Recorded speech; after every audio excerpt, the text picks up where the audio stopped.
ಆತ್ಮೀಯರೇ, ಈ ದಿನ ನಾವು ಧ್ಯಾನದಿಂದ ಆಗುವಂತಹ ಲಾಭಗಳು ಯಾವುವು, ಅದರಿಂದ ನಾವು ಏನನ್ನು ಅನುಭವಿಸ್ತೀವಿ, ಹೇಗೆ ನಾವು ಸಂತೋಷವಾಗಿರ್ತೀವಿ, ಹೇಗೆ ಸಂಭ್ರಮಾಚರಣೆ ಮಾಡ್ತೀವಿ, ಅದೇ ರೀತಿ ಎಷ್ಟರ ಮಟ್ಟಿಗೆ ನಾವು ಉನ್ನತ ಶಿಖರಕ್ಕೆ ಏರುತ್ತೀವಿ ಅನ್ನೋದನ್ನು ಈ ದಿನ ನೋಡೋಣ. ನಾವು ಒಮ್ಮೆ ಮಾಸ್ಟರ್ ಆದರೆ ನಮ್ಮ ಜೀವನ ನಿರಂತರ ಸಂತೋಷ ಮತ್ತು ನಿರಂತರ ಸಂಭ್ರಮ ಆಚರಣೆಯಾಗುತ್ತದೆ. ಎಲ್ಲ ಅನಾರೋಗ್ಯ ಮಾಯವಾಗುತ್ತದೆ.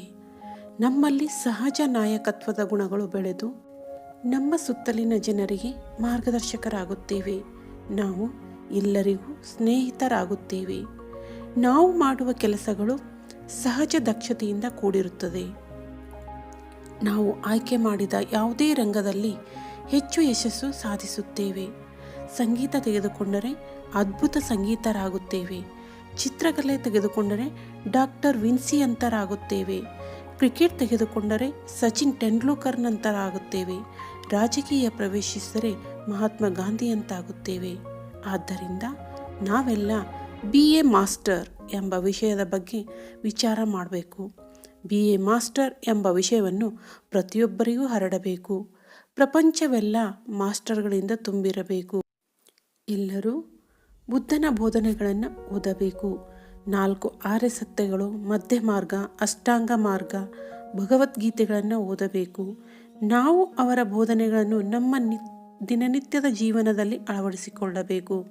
ಇದೇ ನಮ್ಮೆಲ್ಲರಿಗೂ ನಿಜವಾದ ಸವಾಲು. ನಾವು ಮಕ್ಕಳನ್ನು ಮಾಸ್ಟರ್ಸ್ ಆಗುವಂತೆ ಪ್ರೋತ್ಸಾಹಿಸಬೇಕು. ನಾವು ಮಕ್ಕಳನ್ನು ಕೇವಲ ಮಕ್ಕಳೆಂದು ಪರಿಗಣಿಸಬಾರದು. ಅವರು ಈ ಜನ್ಮಕ್ಕೂ ಮೊದಲೇ ಹಲವಾರು ಜನ್ಮಗಳನ್ನು ಪಡೆದಿರುತ್ತಾರೆ. ಯಾರು ಕೇವಲ ಸಾಮಾನ್ಯ ಮಕ್ಕಳಲ್ಲ. ಅವರಲ್ಲಿ ಪ್ರಬುದ್ಧ ಆತ್ಮ ನೆಲೆಗೊಂಡಿರಬಹುದು. ನಾವು ಅವರನ್ನು ಮಾಸ್ಟರ್ಸ್ ಆಗಿ ಕಾಣಬೇಕು. ಮಾಸ್ಟರಿಕೆಯ ಬಗ್ಗೆ ಅವರೊಂದಿಗೆ ಮಾತನಾಡಬೇಕು. ನಾವು ವಯಸ್ಸಾದ ವೃದ್ಧರೊಂದಿಗೂ ಸಹ ಮಾಸ್ಟರಿಕೆಯ ಬಗ್ಗೆ ಮಾತನಾಡಬೇಕು. ಮಾನವನಿಗೆ ಅಸಾಧ್ಯವಾದುದು ಯಾವುದೂ ಇಲ್ಲ. ಮಾಸ್ಟರ್ ಆಗಲು ಬಾಲ್ಯ, ಮುಪ್ಪು, ಶಿಕ್ಷಣದ ಕೊರತೆ ಇದ್ಯಾವುದೂ ತಡೆಯಾಗುವುದಿಲ್ಲ. ಎಲ್ಲರಿಗೂ ನಾವು ರಜನೀಶ್, ರಿಚರ್ಡ್ ಬಾಕ್, ಲೋಬಾ ಸಾಂಗ್ರಾಮ್, ಕಾರ್ಲೋಸ್ ಕಾಸ್ಟಡ್ನೆಟ್, ಲೆಡ್ ಪೀಟರ್, ಪರಮಹಂಸ ಯೋಗಾನಂದ ಮತ್ತು ಸ್ವಾಮಿ ರಾಮ ಇವರೆಲ್ಲರ ಪುಸ್ತಕಗಳನ್ನು ಓದುವಂತೆ ವಿನಂತಿಸಬೇಕು. ನಾವು ಸದಾ ಈ ಕ್ಷಣದಲ್ಲಿ ಜೀವಿಸಲು ಶ್ರಮಿಸಬೇಕು. ನಾವು ಭೂತ ಮತ್ತು ಭವಿಷ್ಯದ ಕುರಿತಾಗಿ ಹೆಚ್ಚಾಗಿ ಯೋಚಿಸಬಾರದು. ನಮಗೆ ಏನು ಸಿಗಬೇಕೋ ಅದು ನಮಗೆ ಸಿಕ್ಕೇ ಸಿಗುತ್ತದೆ. ಆದ್ದರಿಂದ ನಮ್ಮ ಭವಿಷ್ಯದ ಬಗ್ಗೆ ಹೆಚ್ಚಾಗಿ ಚಿಂತಿಸಬಾರದು. ಈ ಕ್ಷಣದಲ್ಲಿ ಸಂಭ್ರಮದಲ್ಲಿ ಬದುಕಬೇಕು. ಒಂದು ಸಾರ್ಥಕ ಕುಟುಂಬ ಎಂದರೆ ಅಲ್ಲಿ ಎಲ್ಲರೂ ಮಾಸ್ಟರ್ಸ್ ಆಗಿರುತ್ತಾರೆ.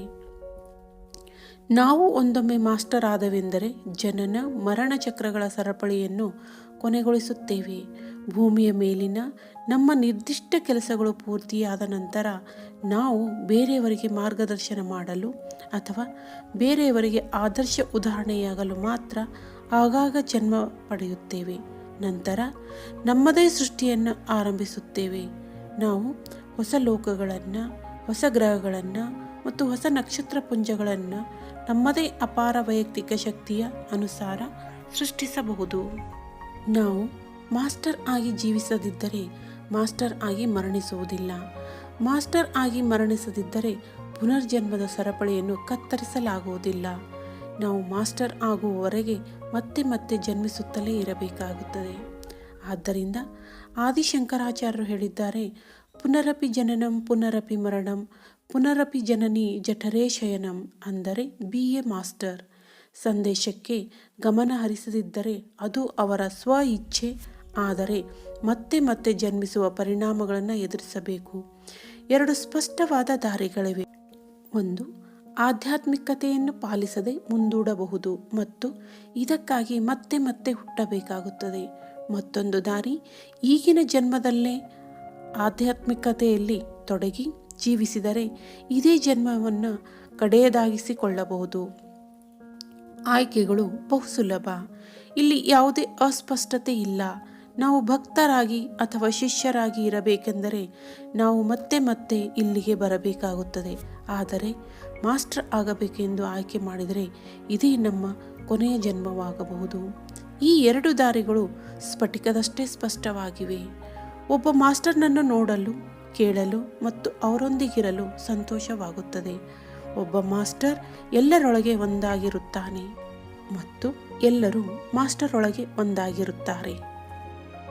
ಮುಂದಿನ ವಿಡಿಯೋದಲ್ಲಿ ಶಾಶ್ವತ ಆಧ್ಯಾತ್ಮಿಕ ಪರಿಣಾಮದ ಬಗ್ಗೆ ತಿಳಿಯೋಣ.